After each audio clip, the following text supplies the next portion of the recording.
thank you so much for joining us, everybody. We're very, very excited to be here on the Transportation and Logistics Clubhouse. We have a very, very special guest in Bryanetta Grant of Vanguard Logistics. And before we get started, look, health is wealth, my people. Okay, so if you're looking for a reason to start getting active, take this right here as your sign. Health is wealth, and every day that you deposit into that health account, your wealth rises. You know what I mean? So this can look like going for that walk, running that 5K, or even running that marathon. It just depends where you are in your health journey. So health is wealth. It can also be what we consume. So the food we're eating, it can be what we're consuming TV wise or social media wise. Just use this as your time, your sign, to start making those positive deposits in your health account. So yeah, I know that it's been a journey for me personally. It took it took my family constructive criticizing my belly for me to start running. And since then, I probably run a couple 5Ks now. But it's just the matter of just making that decision to invest in your health. And with that being said, we're gonna go ahead and get started. So, Bri, I'm gonna call you Bri. Okay, is that cool for the people? That's yeah, that's perfectly fine. That's what pretty much everyone knows me by anyway. Okay, perfect, perfect, perfect. Well, look, Brad, thank you again for joining us on stage. And to give people a little bit of background, going to college, did you have any career aspirations before you started your journey at school to join supply chain, or did it just naturally happen that way? Oh no, this was not my inspiration. This was not the journey I wanted to take for myself when I went to college. No, actually, I literally fell into this while I was in college. It was just more so those things. I needed a job that would work with my school schedule, and that paid a pretty decent amount more than retail stores or fast food restaurants, things of that nature. And so I went to a temp agency, and a temp agency sent me to a freight forwarder, and I was a receptionist there. And during the downtime of being a receptionist, they would ask me to assist with files, whether it's putting files together for US Customs or putting together a delivery order for a trucker, things of that nature. And so I just really learned on the job, and I discovered I was actually pretty good at it. Mm. So, just through more training, I was then promoted from a receptionist to an actual import clerk. And that began my journey almost, what, 28 years ago in this industry. Oh, nice, nice. Yeah, As an import clerk, I bet it you is. get a lot of insights on how things move when you have to handle the paperwork. Do you find that to be true? Yes, you do. You get a lot of insights on that, and you get a lot of insight to what the items people want to bring in this country as well as ship out of this country. My very first import shipment I cleared was a African fish eagle that was imported from the UK into the US that was going to the Atlanta Zoo. I'll never forget it. Oh wow. Had uh, no idea what I was doing. Didn't know that the animal had to quarantine for 30 days, and we only had a short time to get the animal out from the JFK airport. I mean, it was a bit crazy, but that was my very first shipment, and I learned a lot from it. African what eagle? African fish eagle is literally a big bird. What Yes, a man? huge bird. Yes. Oh, nice. Well, I love that.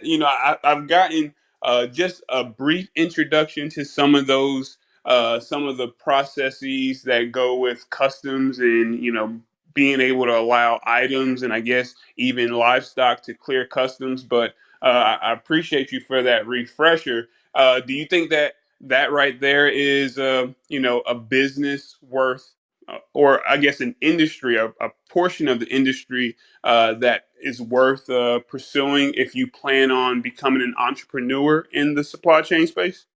Yes, I would suggest anyone that is looking to get into business for themselves, you definitely want to get a good understanding of how the supply chain works, because I think a lot of people learned during this pandemic that, it's important to buy, make sure the things you're using or buying for your business is not only made in the USA, but if you do have to get it from overseas, make sure you're using reputable companies that have the means to ship internationally.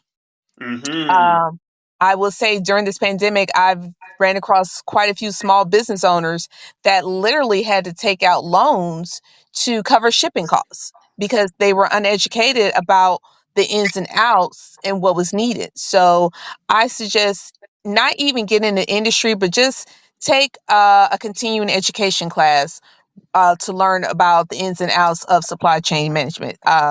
Clayton State offers, quite a few weekend classes uh, on this topic that will really, be very beneficial to any small business owner. Oh no, I love that. I definitely love that because education has to come first. One to save, time, energy, resources in the future when we're talking about having to, make up for some mistakes made for Yes, not knowing how to do what you yes. need to do. And it's interesting that you just said that about Clayton State. One, I love Clayton State because I know that they have a top tier supply chain program. um, Hmm. so this is a shameless plug, but it happened very recently. I am now a part of the supply chain advisory board for Atlanta Technical College. So those folks over there are also interested in being able to provide insights and guidance for students who are seeking to, enter the supply chain field. So yeah, that just happened, this week actually. So I just put it on LinkedIn. but Wow. Okay. yeah, but definitely shout out to Clayton State. And that is a very, very valuable resource. And I guess it's not just, people who listen to this bad boy, they're kind of all over. So, just feel free to do the research to see what programs you may have locally to your area. And just pursue them. A lot of times you can even go to them for free if you find that right grant. So, okay, but cool. All right, so Bry, you said that you've been in logistics now for pushing about 28 years. Yes. Do you feel as though it's a place that you're still growing in, or do you feel like you've kind of maxed out on your supply chain knowledge, experience, and hit a ceiling? Oh no. In this industry, you can never max out. This industry is evolving pretty much every day. I remember when we first started, everything was via paper and you had to use a courier. And now I've seen it evolve to everything's now electronic transmission. And the process, I mean, hopefully in this lifetime I'll be able to see the process become a little bit more easier and user friendly for freight forwarders to import and export things in and out of the US. So no, there's just way too much to learn and to do in this industry, not only in operations but commercial wise and marketing wise. There's just way too branding. There's just way too much. So no, you can never max out in this industry, and it's No, I always love going to it. be a place for supply chain management, logistics, all that in this world. Yeah, no, I agree. I agree with you, and I love that. I guess even in my journey, my stint in logistics, I've learned that no matter what portion you start in, it helps you somewhere else. Like if no matter where you are in logistics, supply chain, learning that portion is ultimately going to give you a better understanding of the next place that you're going to go. So it's never something that I felt like I could max out in. And that's probably the allure for me. It's just everything is just building upon itself and just making you even more a master of the craft. So I definitely feel as though I found my area that I Hmm. want to continue to grow in. And that leads me to how you and I even met. What's the value of folks finding, I want to say, more organizations and associations within supply chain to join and help build and cultivate relationships with other supply chain professionals. Well, back in the day, there used to be a surplus of different networking organizations, not only for ocean or for truckers and for air, but there's the customs broker organization. Um, there's the freight forwarders organization. A lot of them have kind of gone a little dark due to COVID, but from the rumor mills I'm hearing, they're really going to start vamping these organizations back up and getting a lot more, don't call me ages, but a lot more young blood in to revive the groups. And because a lot of people have retired. So Right. I think they're just looking for those hungry people that just really want to come in and re-energize these different organizations. That's one thing about the Atlanta Logistics Connection. We really didn't want to be the typical nonprofit to only cater to VPs and salespeople. We wanted to cater to the day-to-day operations person who actually does the work and is in the trenches every single day, and just let them know, like, hey, you have a voice. This is your opportunity to come out and tell us what you need from maybe some of your superiors or some of your vendors to help make your job a little bit easier, and is also a way to show appreciation to those day-to-day operators as well. I love it. I love it. I mean, I speak from this level all the time, definitely utilizing this platform. That sometimes it is who so Yes. being willing and comfortable and able to go talk to somebody just out on the street and network might be the difference between you growing in the field or you just staying stagnant, or you seeking and never finding. You got to open your mouth, got to be willing to communicate with the next person, and you got to be willing to be transparent with where you are, what you're seeking. And that brother Felton put in a very great quote, that's perfect right now. He said, whatever you seek is seeking you, whatever you want or desire wants you or desires you. So it's that that concept of, when the student is ready, the master will appear. I definitely have, enjoyed being a part of the logistics connection for that reason. It's just so many other professionals who have been doing this and have learned so much about the industry that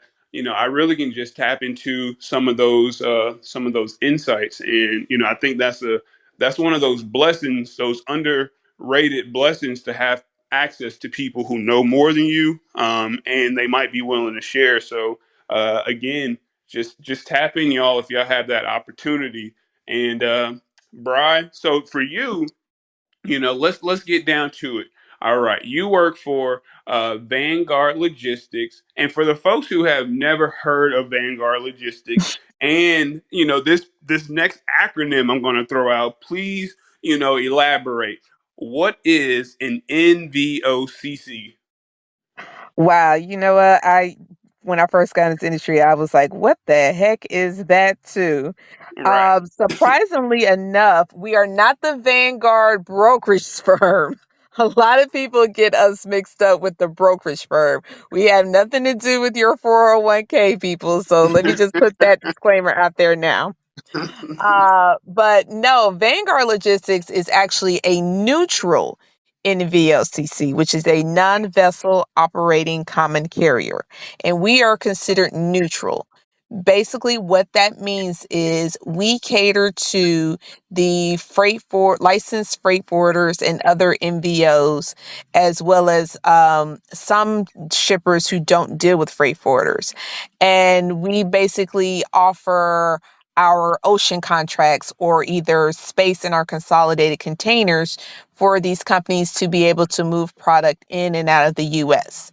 The reason why we say we're neutral is we don't back sell our customers. So, meaning we don't go to the manufacturers, we don't go around the freight forwarders to the manufacturers to get this business because we want to maintain these relations with the freight forwarders. No, I love that. I think that's a very important. That's one of the most foundational pieces of how our domestic truckload works. Which you got the freight brokers giving freight opportunities to the motor carrier. In that agreement, every single time, 100%, there's going to be a clause in that bad boy that says, non-solicitation or is prohibited. It's that same exact thing, that respect that says, we put in this work and we want to protect. Well, this is the broker saying it. We put in this Mhm. work and we want to protect, that relationship with our manufacturer, our shipper. And although Yes. you might have learned about this traffic due to our hard work, you are prohibited from, selling or soliciting back to our customers. Which you gotta respect those things. And being a dispatch company owner, I also have to respect those type of things. So I love the fact that you made that very clear that that's something that's one of the foundational rules and regulations of being neutral, a neutral Yes. non-vessel operating common carrier.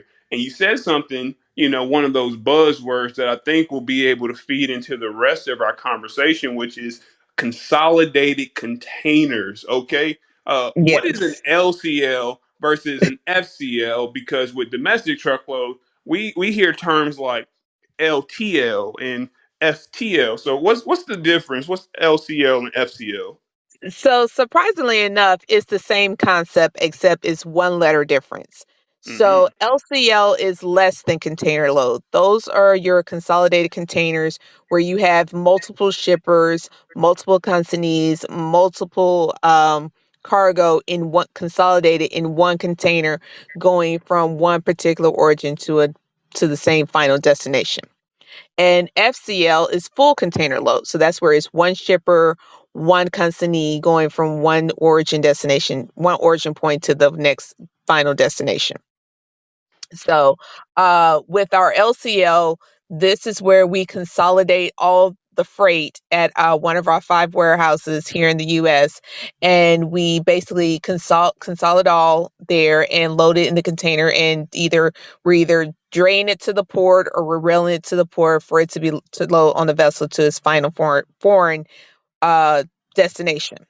Whereas Okay, FCL, we pretty much will load anywhere our customer needs us to load this container, whether we compile all the freight in one of our warehouses or we load at one of their suppliers' warehouses, basically wherever they tell us the container needs to load. That's what the difference between LCL and FCL. okay, cool, cool. I completely understand it. Now let me ask this couple follow-up questions. Would you say that the LCL model really works best, or it was made for when we're doing exports from the United States, or do you also do those services if the freight originated, let's just say, in the UK or something? I think it actually works for on both sides. Okay. The consolidated commodity was created for those customers who had either underflow or overflow. They may have had too much for one container, but not enough for two, but they don't want these left behind pallets sitting in their facilities for weeks at a time, hoping that they'll get enough product to build another container. So instead, hey, let's give it to a neutral NVOCC who's possibly on the same schedule or can at least get the left behind pallets to its final destination within at least a 7 to 8 day period. So I'm not behind schedule with getting the cargo to another customer. Got you, So got that's you. how the consolidated concept came about. Okay, I got you. And let me, all right, so I feel you there. I feel you there. And, that's one way that it plays out when it comes to shipping, ocean shipping. So now let's talk about it in this way. What if that customer wanted to they wanted to do it directly with the steamship line? Well, let me just ask that. What if that customer wanted to do it directly with the steamship line? what benefit would it be for them to go through an NVOCC versus thinking that they can communicate directly with the carrier? Well, there was a time that the steamship lines weren't even speaking to freight forwarders or the direct shippers. They only wanted to deal with other consolidating companies like Vanguard. So, with that being said, we would allow these customers the opportunities to use our contacts as well as our contracts and get the best possible price to import or export their full container loads. But times are now changing to where now some of the steamship lines are kind of playing in our playground a little bit, and so Mm, we're having to work a bit harder to get this FCL product. Basically, the service that we provide is taking the hassle of negotiation on ourselves and away from our customer. You just tell us where we're loading, where is it going, what size container you need, and the commodity, and we'll do all the rest of the work and just provide you your selling details. We, okay. we will deal with haggling between 3 or 4 carriers fighting for space, and you won't have to worry about doing that. You can go ahead and move on to your next sale or your next project or whatnot. We'll take care of the heavy lifting for you. Okay, okay. And is it also a matter of like along with that there's kind of like a booking, it's like a reservation system for space on the steamship line, like which contain like in this particular quadrant of the steamship, this particular space has already been booked by somebody. Is that also when it what happens with NVOCCs? Yeah, right now I will say it is a bit challenging with when it comes to space. You know, my company as well as some of our competitors, we are all on the same vessels, so there is a limited amount of space for the NVOs. So because now we're having to compete not only with our competition, but the Walmarts and the Home Depots and the Amazons. Uh-huh. So right now, the steamship lines really want that business because, in the height of COVID, they were Home Depots and Walmarts and Amazon were willing to pay top dollar for space. Right. So they've kind of like kicked the NVOs to the back, to the Mm, background, and so it just became very, very competitive. Well, now things are starting to light up a little bit, and you have some of the steamship lines coming back to us saying, "Hey, we know we kicked you to the curb, but right. we want to bring you back on. So, Right. give us your break." It's like, wait a minute, hold on. Where were we? Where were you when we were fighting for space and we couldn't get anything for like Right. 12 weeks out? Right. No, I hear So you. it's not quite what it used to be, but it's definitely gotten a little bit better. Okay, you do hear that. I read articles all the time on freight waves that talk about, hey, you better be careful of taking advantage of, the other party because it's going to come full circle, and Yes. they're not gonna be willing to play ball like they used to if you're gouging right now. And the crazy part is I haven't looked into this, but I do remember one of those steamship lines taking some very, very aggressive approaches, last year, even with the chartering of vessels for years and years and years into the future with very astronomical rates. Oh, So yeah. with the shipping, with the rates to ship containers kind of dropping a lot this year, especially in the last couple quarters. I haven't followed up to see how that organization is doing. But they did take a very, very risky approach, and I mean that's Zim. If you anybody is out there looking, check Oh, them out, yeah. see what they're doing. But Oh, you know, most definitely. Most yeah. definitely. I can tell you actually the rates are literally declining every week. So it's becoming a little bit more reasonable. Like I said, it's definitely not what it used to be, and we all know it's never going to be what it used to be when it comes to pricing and the culture of how this industry is operating. We are definitely in a new normal, but it's becoming a little bit more bearable to somewhat deal with. We still facing the challenges with regards to space on on the vessels, as well as equipment availability. Um, Hopefully, we'll get to a better place with the steamship lines and allocations or what have you. But I think with them trying to provide a surplus of empty containers overseas, because the demand is so much here, uh, hopefully things will calm down to where, okay, we can start allotting more loaded containers to be exported out versus sending out a vessel empty with uh half empty with loaded vessels and mostly empty containers. Right, right, right. No, I feel it. I definitely hear you. I mean, and look, I know that this right here is a little bit off topic. Do you think it's? I mean, but I'm going to ask you. do you Okay. think? Do you think it's a at one point, I can't say right now, but do you think at one point it would have been a good business to get into the container owning side? You know, so folks who wanted to invest in owning containers. Do you think that we've missed that opportunity, or do you still think that is something that's worth considering? Uh, in 2020, no, you would not have wanted to own your own container because they were not moving your container. Mm. No, you would not have. You would definitely you A shipper owned container would be the last thing loaded on a vessel. As a matter of fact, if you bought one 5 years ago and was trying to move it in 2020, it would probably still be sitting at the port collecting demurrage because they would Oh not move Jesus! it. Hey, So that bad?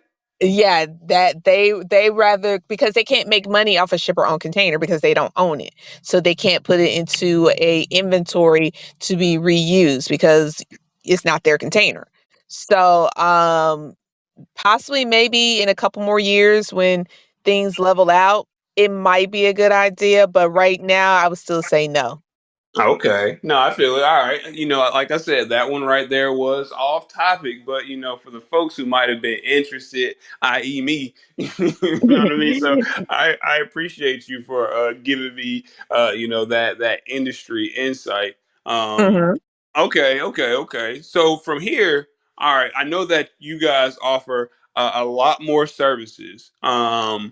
What does a normal day look like for an inside sales professional working in global logistics, such as yourself? Oh, oh my gosh. Honestly, I would say is 60% putting out fires and 40% sales. Okay. That is really the honest day-to-day operations. We're so much involved in trying to help our ops team just stay afloat. This job market has just been a little bit challenging with some companies allow their employees to still work from remote, and some companies are now wanting their employees to come into an office. So a lot of people are having to make choices of, do I stay home and find something where I can work remote because I have a healthier lifestyle, I'm not as stressed, or do I risk it and go into office and still be stressed, and then my kids don't see me and I'm coming home griping at them? So a lot of people are taking a chance and just staying, leaving positions they've been in for 10 plus years to step out and try something new. So we lose a lot of good operations people with a lot of knowledge. So sales is having to step in and help out with these operational issues. So Mm. that's the day in the life. It's like really I would say 60 to 65% we're putting out fires with regards to ops, and then the rest of the day, what little time we have left, yeah, that's what we focus on, sales. Wow, wow, wow, wow. So it sounds like those memes that you see on LinkedIn might be a little true. What's that brother's name? Frank Caviar and this other brother that's based out of Europe. They had this meme battle, but it's all these supply chain memes of people who are always working, always stressed, and most of the time it's a supply chain professional that they're Yeah, talking about. Yeah. it's very true. To be honest with you, I started remodeling my kitchen in 2020, and I had a refrigerator that was on back order for almost a year. Well, 8 months Mm. actually, and I couldn't even get mad at the store I bought it from because I knew what the reason was. It was coming from China, and I was like, "Oh Lord, I Right. already know what this is gonna be." So I was probably like the most calm customer they had. They was like, "Ma'am, we don't understand how you can be so calm." I'm like, "I'm in the industry, so I understand." Right. And so the running joke we have right now is if anything's late or lost or whatnot, port congestion. Right, right, right. That Port has been it for congestion. the last 2 years. Yep. We order Uber Eats and the Uber Eats drivers ran late. Port congestion. So that's our own little running joke. No, I feel it. I feel it. I mean, it's been the answer to so many things when it comes to supply chain and logistics. So I definitely agree with that one. Okay, so with some of the other services that you guys offer, um, hmm, what? Let me. There's so many other questions I want to ask. All right, so I believe you already answered this, but let me just define it for sure. Who is Vanguard's number one customers? Are they freight forwarders or are they manufacturers like the in shippers? Oh no, no, no, no. Freight forwarders are our main customers. That's our bread and butter. Like I Okay. said, we are neutral, so we don't go to the manufacturers. Mm, Manufacturers are the freight forwarders customers. So we want to keep the relationships and keep servicing the freight forwarders so that they can give us their volume. So no, we do not backdoor our freight forwarders. So okay. manufacturers are off limits. Okay, well, let me ask this, right? Because in my world, in the domestic truckload world, I definitely understand where you're coming from for sure. But Mhm. there's also the carrier, the fleet owner who might not by backdoor means might be able to establish a connection, a relationship with the shipper, with the manufacturer, and get a direct contract like that right there is something that is highly sought after. It doesn't happen as much just because the level between the manufacturer and the actual carrier, the broker does a lot of moving back and forth and managing of that process that some manufacturers just want to go directly with a freight brokerage. But like I Mhm. said, it is something that fleet owners want. They want to be able to go directly to a manufacturer to not have that middle person in between. Is that not, something that a neutral party will want to do? A neutral non-vessel owner operating common carrier will want to do? Is it just No, strictly because no? you break the trust and then you end up losing out on a lot more business when you do that. Okay, You no, know, I you're respect it. going you're going to a manufacturer who may only, service one particular lane, whereas a freight forwarder has, hundreds of different lanes or thousands of different lanes. So, no, you just don't want to ruin that relationship.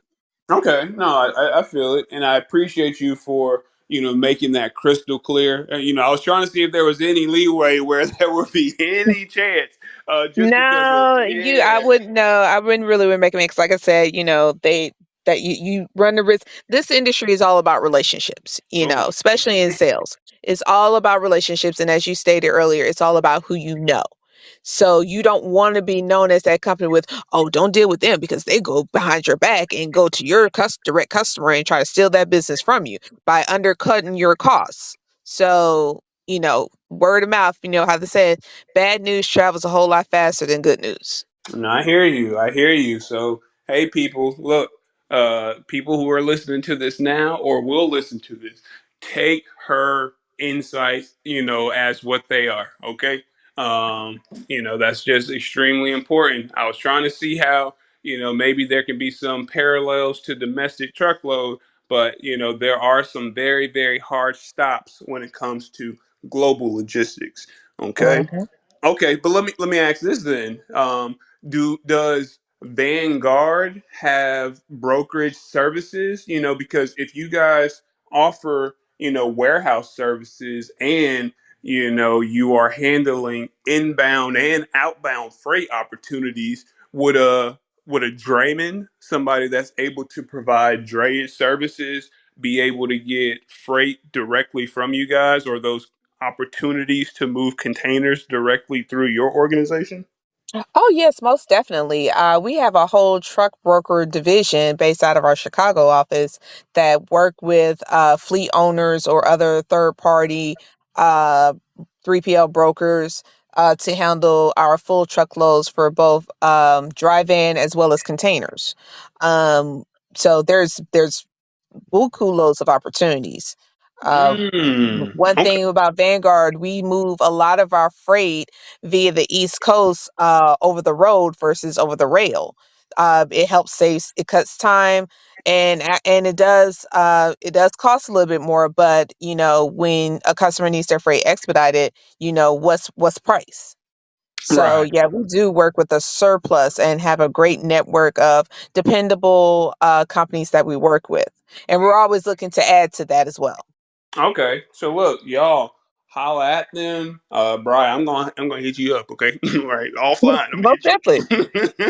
Most I'm definitely. I gonna would hit definitely you put you in, up. I will put you in contact with the right people. I appreciate that because we have these Atlanta based fleet owners that all they do is provide drayage services. So we're here. We're here. Okay. So like what are there any specific services that you oversee for customers of Vanguard, or as an inside sales manager, is it the whole gambit? Like you do it all? Well, in as far as with sales, you know, our focus is supposed to be commercials. So basically, we focus on selling our services to the small to medium sized freight forwarders and some of the global forwarders as well. Uh, Specifically, my team, we focus on the medium to small forwarders. So that's the mom pop shops. Okay. That's you know that's what's keeping us afloat. So we definitely show our appreciation to them. But we are selling both the import and export product, LCL and FCL, as well as our trucking domestic LTL truckloads as well. We don't limit ourselves. We just basically sell it. And once we secure the business, then we just give it over to our operations team and they work the magic to make it happen, make the freight move, and keep the customers happy. Okay, okay, okay. Look, I know that you guys have also, along with that, you have a software, that you guys are able to provide to people. Can we talk about that software, what that looks like? Because I know that visibility is a huge thing in today's supply chain. That's the bare minimum. Actually, it used to be Oh, yeah. something. It used to be something that we can get away with saying, oh yeah, we'll keep you updated. But no, they want 24/7 unimpeded access. And with companies like Project 44 and Turbo and a few other ones out there, there's been integration that allows that. Is that the type of service and software that you guys are also providing to these mom and pop freight forwarders? Oh yes, we do that through our website. We've actually made some updates to our website that allows for customers to track their freight from the time it arrives in our warehouse to the time it arrives at our foreign warehouse or our import warehouse. And even when it gets, say for instance, the imports, when the freight is actually arrived and has to move from say LA to Dallas, Texas, and it Hmm. moves over the rail, we even provide a step-by-step tracking for your freight even while on the rail. You'll know when that rail departs this depot to arrives at this depot until it's actually devanned off of the rail and moves on to the warehouse. So yeah, that's one of the new things we are advising our customer over is this pretty much 24/7 visibility of your cargo from the time we take hold of it to the time you get ready to pick it up or it's Okay. delivered to your consignee. All right. No, we love it. We love it. I mean, because at the end of the day, it used to not be a thing, but that's No, you're right. You're right. It used to be you could trust a sailing schedule validity, but not these days. It's like, where's my package? I'm like constantly on Amazon and I look for it when it says 10 stops away. I'm like, okay, when's that updating? I need my package. no, I hear you, man. I hear you. I mean, we got spoiled. Got spoiled with Amazon and their services and what they That give we us. have. Yeah, 100%, man, 100%. Okay, so look, speaking, all right, we're gonna just knock these bad boys out. You don't have to give me the professional pitch, okay? Just give me high level. What's IPI in Gateway? Okay, so IPI is when it comes to imports. That's inland point intermodal. That's moving import freight from one domestic location to another domestic location. Okay, all right. So that would be utilizing some of those draymen to move those things, or using the rail, but you guys prefer using draymen, correct? Yes, the only time we really use rail is when it has to go from east to west coast. Other than Okay. that, everything else on the east coast is 80% truck. Okay, okay. And then LCL consolidation we've talked about, because that's when you're utilizing one of your five warehouses, and you're just consolidating customers' goods into a single container that will give them more bang for the buck, essentially. That is correct, and that's also ties into what you call the gateway. Like for instance, our Atlanta warehouse. Our Atlanta warehouse is the gateway for freight that's originated in the southeast, going to Europe, Asia, as well as some parts of Latin America and Okay. Australia and New Zealand. Okay, nice, nice, nice. That makes perfect sense. All right, so how does this go in there? Road network and LTL. Like, does LTL say that you guys work with box trucks? What does that Yeah, mean? I mean, oh yeah, we work with box trucks too. There are some places that maybe a 53-foot truck can't go to, or we may use a box truck for a hot shot pickup or a hot shot delivery. So yeah, no, it's not uncommon for us. We do not stray away from box trucks. The only thing we don't do is residential. I hear you. Well, look, don't put that out there. These box truck fleet owners, they're gonna attack you. Okay, No, come they're gonna on. We they're gonna we get we you. need we need we need them. Come on, guys. We need some good dependable truckers. All right, no, I love it. I definitely have a great many in the network, so I'm happy that you guys are actually interested in working with those equipment types. All right, but yeah, what does it mean for the whole thing? Road network. That means that you guys are seeking not that right there would be you need carriers, but not necessarily draymen. Is that would you say that? Well, we don't distinguish it that way. Basically, we look for intermodal drivers and container dray drivers.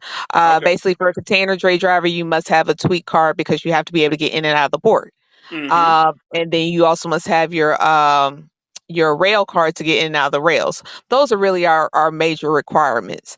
And as far as for LTL, we just require just the minimum insurance liability and just your W-9. I mean, other than that, we're not really checking for, I guess it's my disclaimer, we're not really checking for safety measures. As long as No, you have your insurance, we're good. no, I feel you. I definitely hear you there. All right, so we got a couple more. We got a couple more. CFS and warehouse. What does CFS stand for? So CFS is consolidated freight stations. And then of course warehouse is your warehouse. These are some of the similar terminologies. The only difference is the type of bonds or the type of freight you're able to handle. All of the Vanguard all of the Vanguard locations are CFSs. So we're all consolidated freight stations. So we are licensed bonded warehouses that's also licensed to handle USDA products, FDA products, as well as we are bonded to handle anything with alcohol, fire. I'm not sorry, not fire, alcohol and tobacco. We don't deal with fire. No, I feel it. I feel it. Okay, okay, okay. Well, that's a lot. That's a lot. And this last thing I'm gonna ask you about is kind of how we got the conversation started. Customs services, which I know that encompass a lot. Is that a? Do you feel like that's a large portion of your operations team? Um, Not really a large portion because we are not a freight forwarder, so we can't clear anything through customs. But some of our locations are official custom exam sites. So we work in hand with U.S. Customs for freight that they need to do intense exams for, so on and so forth. But I will tell you this: we do have some employees that have vast knowledge of U.S. Customs rules and regulations. We actually have a couple of employees that are actually licensed custom brokers. So we hit them up a lot of times when we're having issues with helping a freight forwarder, get their cargo cleared through U.S. Customs. Um, so we try to give them some type of insight with regards to how their entry should be completed to make sure they're using the right harmonized tariff for their product, as well as help them with any type of appeals when they get a shipment that the duties and taxes are so extremely high. That's a lot of times how people lose their freight ends up getting abandoned is because the duties and taxes are so high they can't afford to pay it. So, definitely those small business owners, before you go doing your imports or what have you, do your research on the harmonized tariff codes because it's so very important. Uncle Sam is not going to let you get anywhere without paying taxes. So everything gets taxed.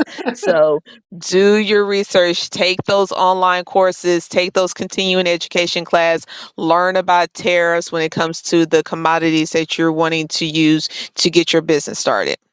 And I love it. I feel like you've given out some very very solid advice. And I think that it. Look, I want to put this out there. If there were, well, Brian, are you open if people had questions to allowing them to ask some questions? Yeah, I got a few minutes left. Yeah. Okay, bet. Well, look, if we're gonna leave this open for 30 seconds. So if you had a question, I would say go ahead and raise your hand now so that we can bring you up to the stage so you can ask that bad boy.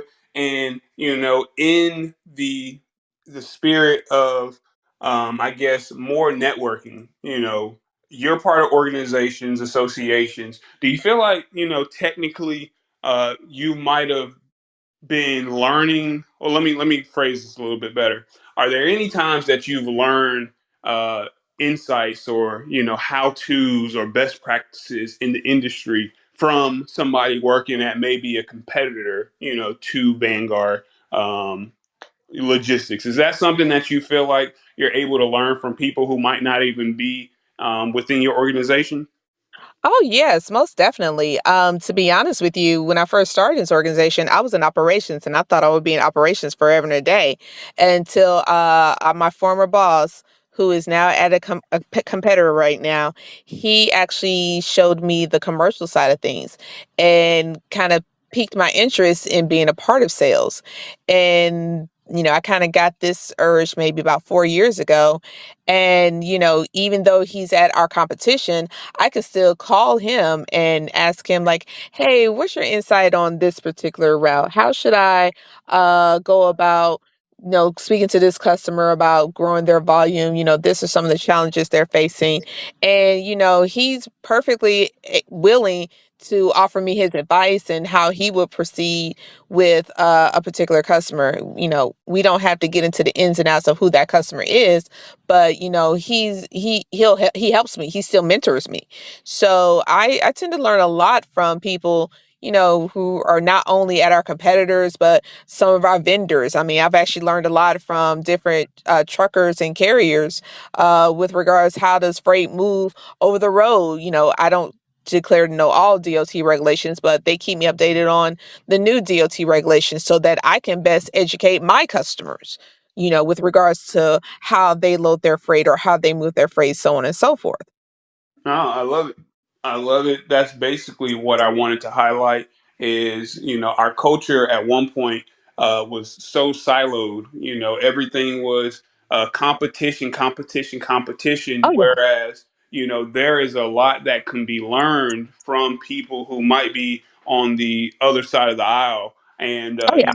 sometimes it's for the greater good is to learn how to do something a little bit better, to just bring down that barrier. We're all people here, and just because you guys are everybody's in the same industry doesn't mean that there's not enough for everybody to thrive and do great. So I appreciate you for letting us know that. We did have one question. I'm gonna turn off the hand raising because that's over and done with. But someone did ask, how do we contact the NVOCC? I'm just gonna assume that they are a carrier. And another person said, how do you sign up to be a carrier for Vanguard? So let's just say that those are the same questions. Unless I'm wrong, Miss Shay, and please, type it in the chat to clarify that question. But how do the carriers that provide drayage actually get to sign up with your organization to run freight opportunities with you? So, if any of these people with these great questions will want to email me, I'll list my email in the chat. Just send me a quick drop a line of, what you're doing, what your company's about, what areas you cover, what are you looking to, what, origin destinations you're looking to best build your company. And that way I will put you in contact with not only our truck brokers division, but some of our operation managers within the Vanguard organization to, see if the routes that you're doing work within our network as far as where we take our containers as well as our full truckloads too.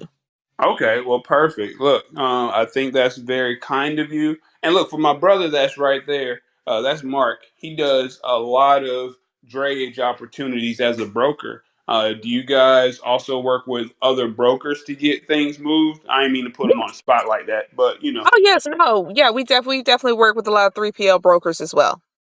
Okay, well, cool.